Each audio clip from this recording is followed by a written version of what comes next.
Hello. Hi! Welcome to the very first episode of the Astrology of the Underworld podcast. I am one of your hosts, Coco Carrillo-Lopez. I am an astrologer, and this is my co-host and husband. Yes, hello. I am Chris. I am the drummer of the Sacramento hardcore band Eyes Out. Yes. Yes. And this is the very first episode of our new podcast, The Astrology of the Underworld. And should I say how we Absolutely. Yeah, so for my birthday, Chris took me to my favorite place in the whole wide world, and I'm not going to say it because I don't want everybody to go there because it's amazing. And I was reading this book called The Dark of the Soul by Liz Green, and we started talking about how it is that people can do the things that they do without any compassion or empathy or not caring who they harm. And I started looking at the astrology of some people, and then we were like, hey, we should do a podcast about the astrology of, we thought at first like psychopaths, but then we were like, why not the astrology of the underworld? Yes. And I think that's the thing is that, there's a lot of violent people and horrible things that happen, but there's a lot of things that happen that, destroys people just as much, whether it's people losing their life savings, losing loved ones, Being taken away from loved ones. Being taken away from loved ones, but like losing loved ones when you're thinking that you're doing what the medical profession says you should do. Or the government says you're supposed to do. Or the government, all kinds of different things. But yeah, it's just that some people, as I like to say, or I think I probably got this from you, some people just don't give two flying fucks. I do like to say that. Yeah, they just don't though. It's like, they're just like, yeah, I'm going to do this and I'm going to make a lot of money and I don't care who it hurts or if it puts someone, out of their home or, they lose their job. I just don't give a shit. And I just don't understand that mentality. I don't either. I don't think either of us understand it. That's why we're kind of fascinated by it and we wanted to talk about it because we could never be that way. No, I just, there's so many times that like we're talking just about life in general. And, I'll sit there and think to myself, God, sometimes it must be so nice not to give a fuck. Yeah. It must be so convenient to sit there and say, you know what, that sucks, but not my issue. It doesn't affect me, so who cares? Yeah. Very strange. And there's a lot of that right now. So yeah, I just think that, as you have shown me numerous times with astrology, that there's patterns. I'm like, there's got to be patterns. Yes, What one of the main reasons too that we wanted to do this is because we wanted to show that there's a choice too. And this is also how astrology works. Astrology is not like a fixed science or anything like that. It's living like we are living. It changes every day and we also have free will. So we have propensities, right, in our charts to do certain things and how we act those out or manifest those propensities in our charts. So we're going to start today, our first episode, with a real motherfucker. Yeah. Wait, what's your opening line for everyone who gets? Fuck this guy. So this guy is, as we all know him, is the Wolf of Wall Street. Yeah. Jordan Belfort. So I can go over. I mean, everybody knows this dude. It was a great movie. Leonardo. How do you say his Leonardo last name? DiCaprio. Yeah. DiCaprio was in it. It was Martin Scorsese is the one who directed it. Yeah. So it's a really good film. But I can talk a little bit about this guy. Yeah. And we'll find out. The point that you made about what he did too, as far as like other people wanting to emulate him as well. Yeah, it's very interesting how society sees someone doing something wrong, but yet maybe he got really rich. And so that's all they see. Yeah. It's just like, hey, and I guess that's the capitalist society we live in, right? It's like, just get rich, get money. Well, it seems like there's only like one group of people who really does that, but. Right. No, I know what you mean. It's not everybody, obviously. I would say white men more than anybody. Right. Yeah, it's very interesting. But as to your point, this is a white dude. Yeah, of course it is. All right, so Jordan Ross Belfort was born July 9th, 1962. This is, of course, from his wiki page. And I'm a former American stockbroker, financial criminal, businessman, pleaded guilty to fraud and related crimes. He was also a rat, which I can't stand rats. He was also, in the movie, you know, Leonardo DiCaprio is narrating as him, and he says that he just loves drugs so much. He loves drugs. And he also loved to take advantage of women. He liked to do a lot with a lot of women, even when he was married, not married, whatever. Yeah, I think a lot of, you know, this is what, late 80s, early 90s. So a lot of, I'm sure Wall Street was, I'm sure it's still like this as well, but a lot of drugs, a lot of Wall Street, yeah. I mean, it's just it was like sign of the times, I guess. Yeah, it was like the culture at the time, but it was also such a sick culture to me. Looking back at it, it's like, oh, man, you thought they were doing that shit? It's really gross. It's so crazy. Yeah. His early ventures, nothing too exciting. Well, actually, I take that back. He was a door-to-door meat and seafood salesman. Oh, we didn't see that. So that was his first business, and at the age of 25, he failed for bankruptcy.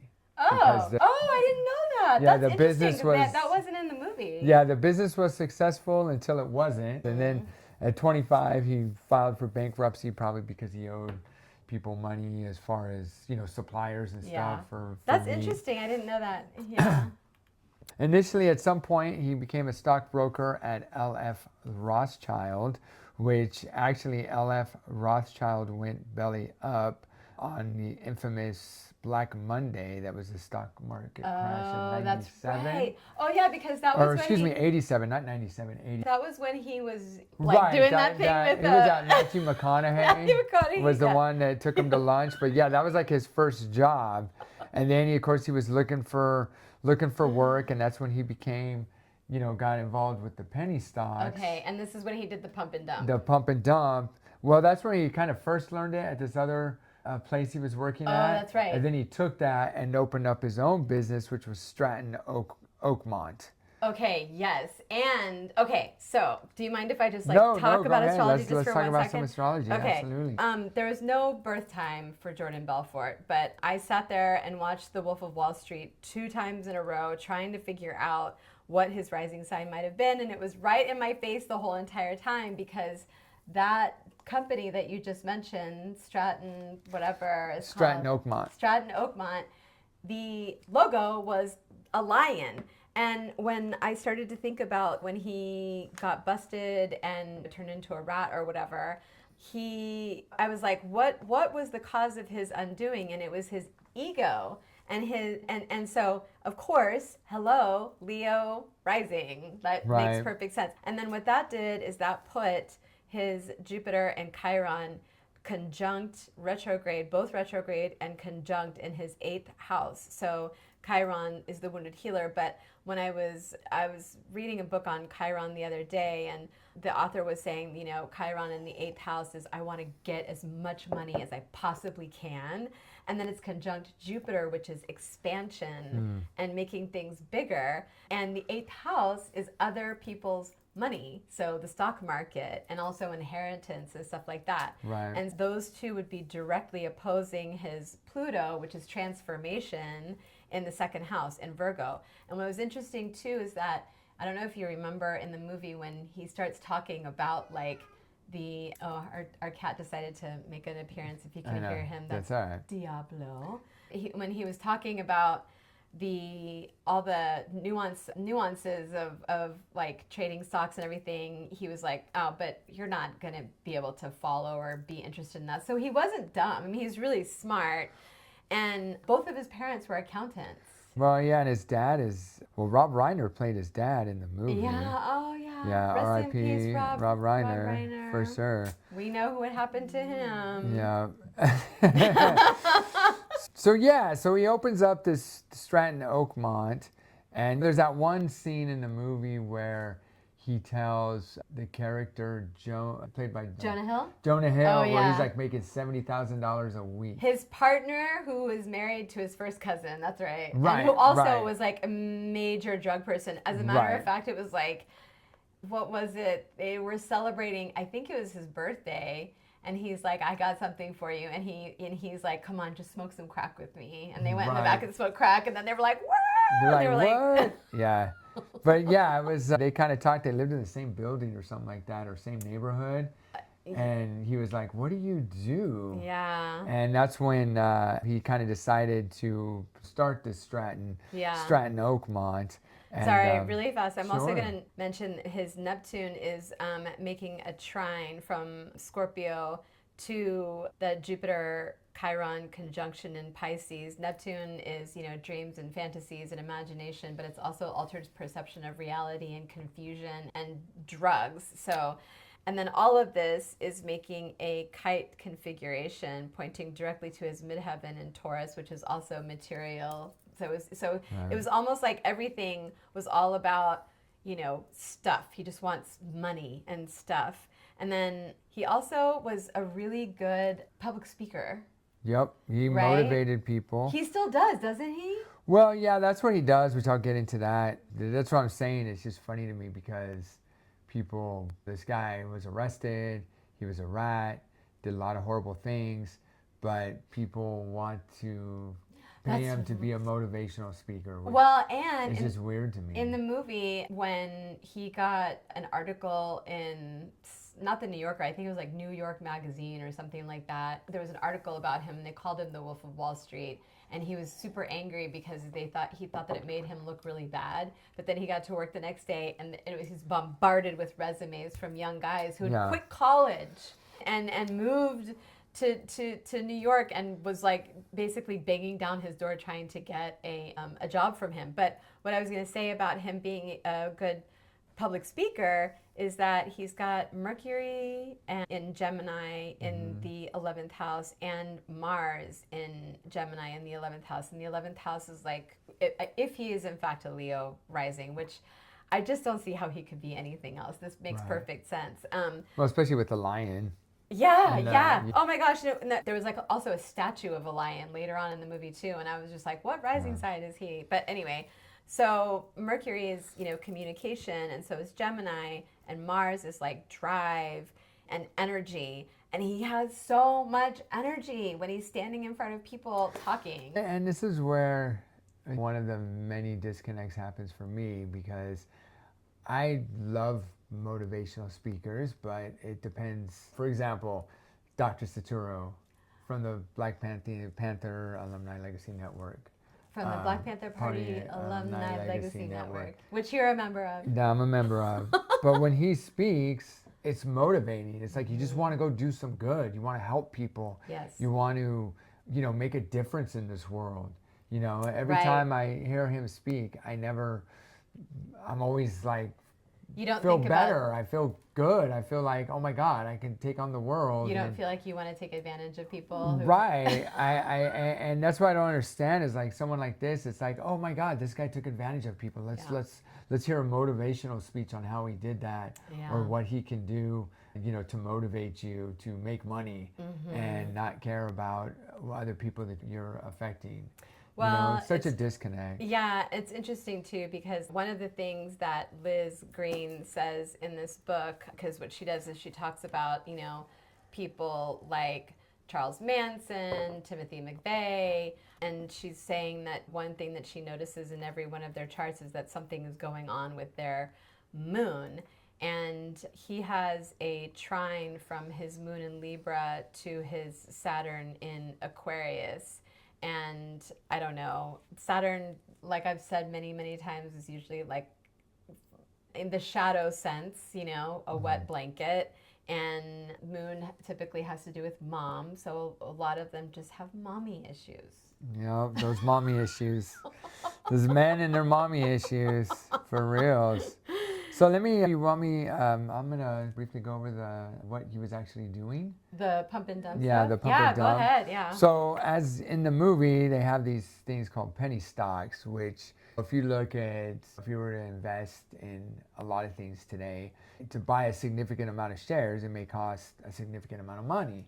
But people that don't have that significant amount of money, they can get what they call penny stocks, which are just stocks that are worth pennies.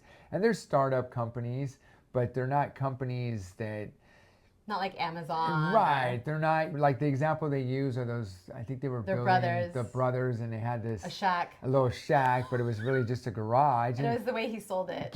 Apple started in a garage as well. Yeah. There's just not a guarantee. So what they would do is they would buy a bunch of the stock first at pennies. And then they would start selling the stock to other people, and that was still remaining to be bought, and they would pump that price up because all of a sudden a bunch of it was being traded. And so basic economics is if there's a demand, the price goes up, right? So the price goes up, and then as soon as it gets to what they feel is the highest amount, then the stock that his company had that was holding, they would dump it on the market, sell it at this high price, which of course, so they would make a bunch of money. They would make a bunch of money because they bought the lower price, and all these people that were holding it thinking they were making so much money on paper, all of a sudden it got dumped and their price just dropped. So all these people lost their life savings. They lost their money. And I mean, for someone who is a working class person, $1,000, $2,000. Even as a small business owner, I've had people steal money from me before, and it would be horrible. I mean, a lot of times we have, many people, use 401ks that are offered through their job or whichever, and those go through all these. It's a difference of doing a employee benefited 401k versus you just, opening up an Ameritrade account and saying, okay, I've got $5,000 that I've saved up in the last 10 years, so I'm going to dump it in my Ameritrade account, and I'm going to go. Or I have $5,000 that I've saved for the past 5 years, and I hired some attorneys, and they fucked me over. Like right? That yeah, something like that. Yeah, it's really sad, and just to think that you're actually having a conversation with this person, knowing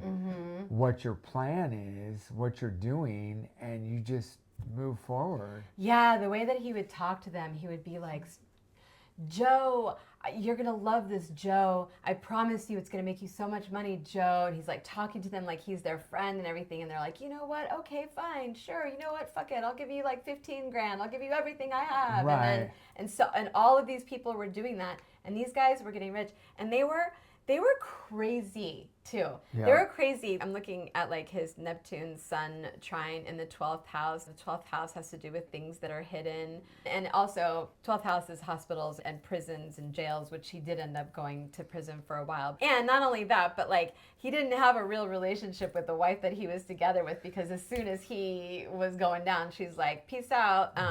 He definitely in this lifetime was, if he is a Leo rising, was meant to spend some time in solitude and despair and sadness, but it's making a trine to, again, his Neptune and Scorpio. Like they did so many drugs and they hired so many sex workers, and they were just insane. They were crazy. Just insane. Here's one of his quotes. He says, okay, I'll say this. Belfort became, once the FBI got involved, he became an informant, which I never found anything on how much him being an informant actually paid off for the FBI, because there's that scene where he tells his buddy, that, hey, I'm wired. Yeah. And so if that was the case, it really didn't sound like anything really came about it. But just the fact that he was willing to do it, I just don't understand rats. I understand people seeing a crime and turning something in, but when you're sitting there doing the crime and you're and then you get busted and you're like, okay, I'm going to tell on everybody else now. Yeah, right, that's really just like lame, dude. So, I mean, it just kind of shows how these people are fucking pussies. Anyways, so he was sentenced to 4 years in prison, but he only served 22 months in exchange for a plea deal, which he did regarding the pump and dump scams, which is what I just had explained, and the investors lost like $200 million, which back in '87, I mean, $200 million is a lot of money. I mean, it's still a lot of money, but looking at inflation and stuff like that. One thing I thought of was totally freaking rad was that, I mean, not really rad, but he shared a cell with Tommy Chong. Who's that? Tommy Chong from Cheech and Chong. Oh, no way! I think Tommy Chong was, I don't know what he was in prison for. I don't know if that was for a drug charge, Yeah, it looks like it was Operation Pipe Dreams, selling drug paraphernalia, mostly bongs. Jesus Christ. Are you kidding me? So the brown guy gets put in jail for selling bongs. Yeah, and And this the guy, white guy gets put in, and he only went away for a couple of years, right? yeah, he served 22 months. I don't know how much God. Tommy Chong served, but I mean, really, dude? Freaking bongs? Yeah, that's so Are stupid. you freaking kidding me? Well, Jesus you know, Christ. the federal government. Yeah. So here's one of the quotes from him. He says, "I got greedy. Greed is not good. Ambition is good. Passion is good. Passion prospers. My goal is to give more than I get. That's a sustainable form of success." 95% of the business was legit. It was all brokerage firm issues. This motherfucker is so It was full all of shit. legit, nothing to do with liquidating stocks. That's bullshit. It's total Okay, bullshit. I'm sorry. That's bullshit. He's still still a liar. Isn't he still a liar? Didn't he get busted for something else even after? Yeah, he did. Let's see. Yeah, there was. Okay, so this is the thing. This is how I feel. People like him, and it's inherent in their birth chart. They can never like not do that. Here, okay. So maybe inherent's not the right word. Okay, so this is the thing. So this is what we were talking about, is like all of these things that he has in his chart. He could have been like a financial advisor for marginalized communities. He could have been with his son in Cancer in the 12th house. He could have been like a spiritual financial advisor. You know what I mean? Mm-hmm. He could have, like if he is a Leo, which I'm 99.9% positive that he is, then he could have taken the inherent beauty that he has in himself, because he's got Venus in the first house, which I don't find him attractive or anything, but I guess other people did because the women around him or whatever. And then Uranus also conjunct Venus. He could have done something, he could have created something innovative around finances that could have been spiritual. There's light side and shadow side to every archetype, to every house, to every planet, to every sign, to everything. But he just, this is like what I wanted to get across to the public about astrology, because, there's all of these misconceptions about astrology just being about the sun sign, which it is not, or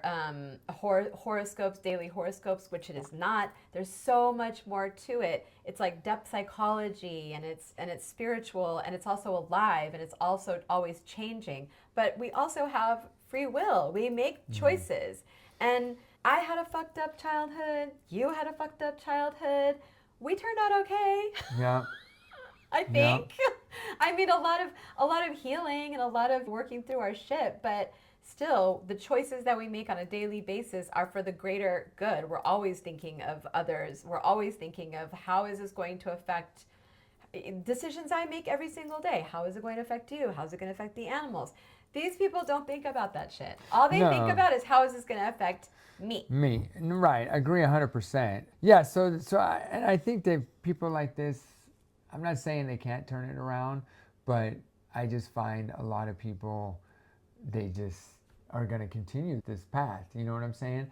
I think for them actually not being assholes and not cheating people, to make them not do that would be the same as you you couldn't imagine working in the office 9 to 5. No. And I don't think he could, just couldn't do it. It's just how he is now. It's just how, he can't, he's always going to be looking for the quick buck. You smell really good, by the way. Oh, thank you. You know what? I just got a whiff. I'm wearing, I believe it's Mars. Oh, yes. We have Jenna from Coven. Side note. Yes, side note. Jenna from my other podcast, Coven, and I are creating a fragrance line. I'm wearing Venus. You're wearing Mars, but I just got a whiff of Mars, and it smells really good. Yeah, it smells really good. Anyway, okay. Sorry. Okay, so I just think people like him are never going to change, and essentially, looking. So 2 things, he had to pay restitution. He said about 10. So this is so interesting. It was 50% of his income towards restitution to the 1,513 clients he defrauded until 2009, with a total of 110 million in restitution. Further mandated, about 10 million of the 110 million that have been recovered by Belfort's victims as of 2013 2013 was a result of the sale of forfeited properties. So I don't even think he's paid all the restitution. No. They never do. Oh, there's no way that he would have been able to pay the restitution. He made so much money. Yeah. I mean, did you see his house, his horses, his it's just like disgustingly rich. Yeah, and then it's like, and they put stuff offshore accounts. Oh yeah. There's a part of the movie that shows that. That's right. You know what I'm saying? Yeah. Yeah. That's right. So it's like these guys, it's like, play me a violin, give me a freaking break, dude. So Yeah. I think what's interesting is like I wouldn't say that I'm not a fan of cryptocurrency. It just doesn't make sense to me.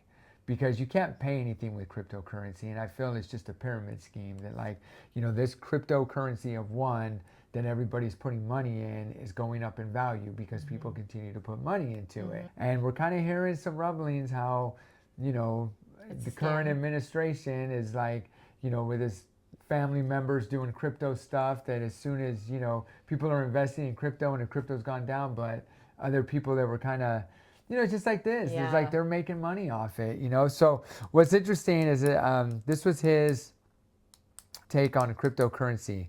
Belfort was previously a skeptic of cryptocurrency, having called frickin' insanity and mass delusion.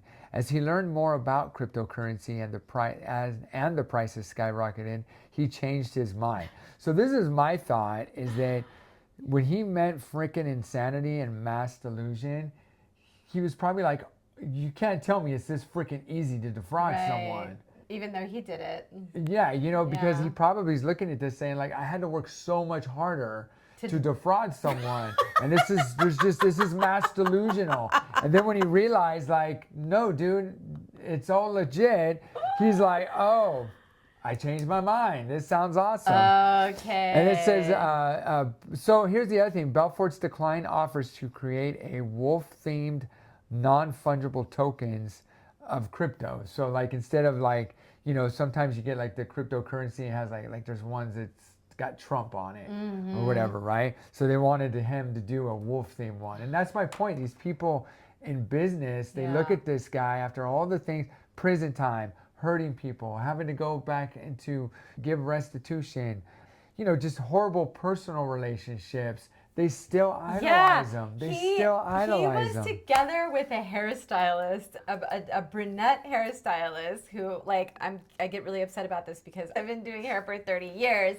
And she was with him, in the beginning when he was still poor, probably when he went bankrupt, she probably fucking supported his ass while he was bankrupt. And then when he got rich and saw I can't remember what her name was, the blonde. His second wife. Yeah. Then he just literally just bounced on his wife right after she busted him. I don't know. And got together with her. Yeah. And then as soon as he got busted, she's like, I'm gonna fuck you one more time, and then you can go fuck yourself, basically. And I think it's I don't know how true that scene is when he gets caught in a limo sniffing cocaine off her boobs. And she's like, what the fuck? Like, how do you like, oh my God. Like, okay, even like getting like that scene, if that scene is true, and he's like, I'm so sorry. It's like, dude. Oh, you can never just like say, yeah, I got caught. Yeah. You're right. I'm a piece of shit. Yeah. I think he pretty much when did do you want say to that. sign me? When do you want me to sign the paperwork? Yeah. You know what I'm saying? Well. So. Yeah, so anyways, this is what he said too. He said that, if he did those tokens, he could easily make $10 million. But he chose, all of a sudden morality came around him and said, no, I can't do that. And then it said, he has also said that he is massively looking forward to regulation of cryptocurrency. Of course he did. But until then, Belfort's been an investor in several cryptocurrency startups. So he's still doing shady stuff. Yeah. And then there was an Australian training scandal.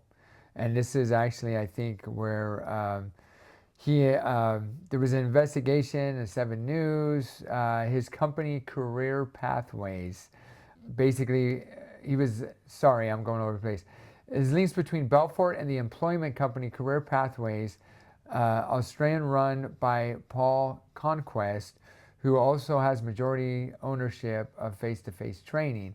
So these two brands were heavily promoted by Belfort workshops that he had in Australia, and gave 2 workshops on sales for the staff of face-to-face training. So apparently the government of Australia the face-to-face received $3.9 million from the state government for its training and assessment services, which actually never did happen. Oh my God. They just got the money. I mean, at least he's stealing from a government but that's still stealing from the people. It's still stealing from the people. Yeah. I mean, it's, What a fucking piece of I mean, shit. that's the thing is that, like, people that have a lot of money and they pay a lot of taxes or pay taxes, I just say in general, taxes, they're going to be fine. Yeah. But it's the people that just don't have that type of income. Yeah. So anyways, yeah, this guy, in my opinion, is still a piece of shit. I don't understand how people will celebrate him I and know, it's basically so sit there and crazy. say, yeah, he did bad stuff, but look how look at his Or- communication skills, Right. how he sold this pen. Exactly. I was just gonna say, sell me this pen. I know. It's just like it was something that he said in the movie, like he was asking people to sell him a yeah, pen. and I think the point of that is that one guy said, look, Supply you and need to demand. write me, I want you to write me a note, and you only have a piece of paper. You don't have a pen, but I have a pen. Right. Do you want this pen? Because you Yeah. need to write me a note. And it's basically, to me, that's saying, like, You look, manipulate people. you got to find a situation where a person needs something you have. Yeah. And when they realize that they have that need, you can charge them whatever the fuck you want. Yeah. And that's Yeah. not right. No. It's like the whole, No. remember during the beginning parts of the pandemic, all those stupid motherfuckers bought all the hand sanitizer. Oh, They yeah. found someone that had like Toilet a warehouse paper, of toilet hand paper sanitizer, and toilet stuff, yeah. paper. And it's That's that's why just fucked up. Yeah, It's that's just why fucked up. I do. That's why, like, when I do readings, I do everything on a sliding scale to allow for accessibility. Yep, Because I'm flexibility. thinking of other human beings. I'm not just thinking of how Yeah. much money I can make. It's just, and I have nothing against rich people or people that have a lot of money in a sense where but I'm just saying. I that- do. Right, no, that's fine. But I mean, I'm just saying that it blows me away. I'm not talking about billionaires because you can't really be a billionaire without doing shady shit. I don't give a Yeah. fuck who you are. Yeah. But I'm talking about, And who needs that much fucking money unless you're just like power hungry? 'Cause that's really all and it that's what I'm is. saying. If you get a lot of money, You can't even spend it all in your lifetime. but you're not hurting anyone, okay, whatever. But when you say not hurting anyone, like, what do you mean by that? Well, Because because the people who are the billionaires who are holding all of the resources, Right. who have control over all of the resources, are hurting others by not investing in things that are making the world a better place rather than investing Right, in things that are so- just going to make them more money. So all those things, if they're doing that, and still, if you have a product that, for whatever reasons, millions and millions and millions and millions of people want, and you're selling them at $1, you're gonna make millions and billions of dollars. Yeah, that's And as true. long as you're being, how do you say that? Socially Just aware. socially aware, paying a fair wage, giving people insurance, also, being aware of the Right. environment, Yep. being aware if you're, are you, Donating. what are you doing? What are you doing to help people? Yeah, like that one lady that when she died, I can't remember what her name is, but she was like a multimillionaire, and when she died, she left all of her money to some school in New York. Yeah, that's what you should be doing with your millions and millions of dollars. Yeah, I think like it's just the fact that you're helping. But like say for example, the fragrance line. Everybody loves it. They just love the whole thing, and you're and all of a sudden. You're Yeah, have if we all kinds start, of, we would right, want to you'd be put it back into the responsible. community. But and you could still for nice things, but you're still trying to help other people. That's the thing is I think that everyone is so threatened when they have to help other people. It's like, look, you're trying to raise people up. You want Yeah. everybody to have those opportunities. Yeah. And what ideas do they have? Well, let's invest in what your idea is and just keep on propping people up. But these motherfuckers don't do that. They No. just kind of like, come out with a machete, and if you drop dead, well, that's capitalism. Yeah. Sorry. Yeah. It's fucked up, man. Yeah. He's definitely. Wait, what do you say about? Oh, fuck this guy. Okay. I mean, it's ridiculous. And I will say this. Bernie Madoff, I'm pretty sure that dude's still in jail, and it's because he stole from the 1%. Yeah. He did the same freaking thing that this guy did, but he did it to the 1%. Yeah. He did it to the ultra rich people. Yeah. That's why that guy ended up in jail. That's why no one's hiring that motherfucker for motivational speeches or anything like that.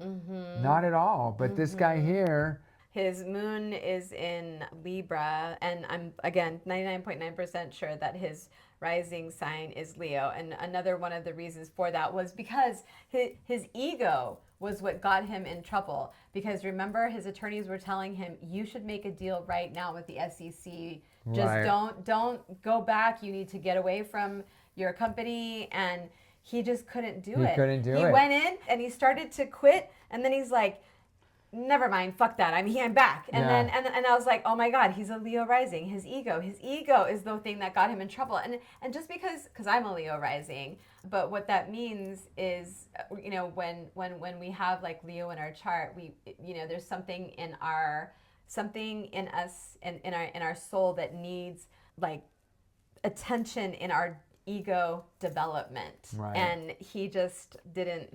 He missed the mark. I don't know. He didn't get therapy when he was a kid, or, mom was cold. Dad that's another thing. His Neptune in the 4th house, if he is a Leo rising, which again, I'm pretty sure he is, but his dad could change his personality just like that. Remember? Yeah. His dad could be like screaming and yelling and rah, and then he could pick up the phone and have a British accent and be a completely different person and then hang up again. And so that must have been confusing. Yeah, that had to be super confusing. So anyway. But I think his birth chart, it's astrology good. It is astrology good. And I think we're going to see this similar placements potentially in some of the other people we talk about. Oh yeah. I mean, it's crazy when I finally was like Leo rising and I saw his Jupiter conjunct his Chiron in the 8th house, I was like, that is an abundance of other people's money, and he, like, all he cared about was getting as much money as he possibly could, and that's Chiron in the 8th house.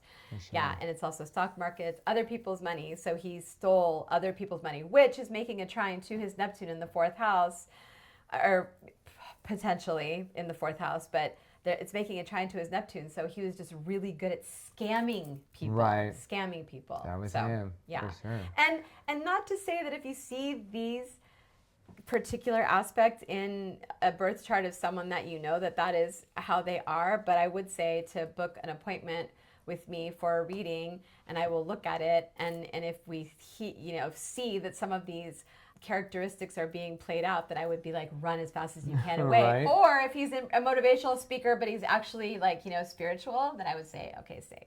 So anyway, all right, well, thank you for joining our first episode. Yes. And we will see you next. Oh, go ahead. Astrology of the Underworld podcast. We will see you next week.